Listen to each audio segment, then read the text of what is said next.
Die Namakwa plaaslike munisipaliteit het van dese maand nog 'n belangrike tree vorentoe geneem om dienslewering in ons dorpe te versterk.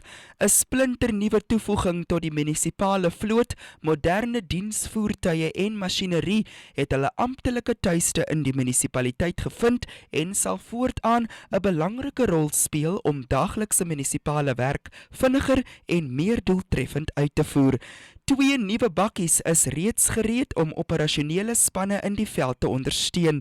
Hierdie voertuie sal help om reaksietye te verbeter wanneer diensversoeke hanteer word en wanneer noodsaaklike instandhoudingswerk in gemeenskappe verrig moet word. 3 nuwe masjiene het ook by die vloot aangesluit, insluitend 'n padskraper wat 'n groot verskil sal maak in die instandhouding van paaie en die opgradering van grondpaaie reg oor die Namakwa gebied. Hierdie investering wys duidelik op die munisipaliteit se verbintenis om infrastruktuur te verbeter en dienslewering na 'n volgende vlak te neem. En daar is nog goeie nuus op pad.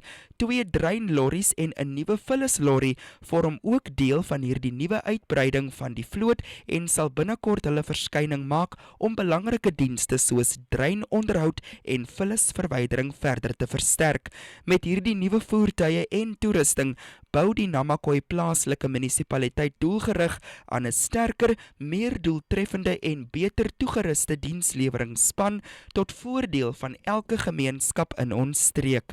Namakwa munisipaliteit, ons bou môre vandag.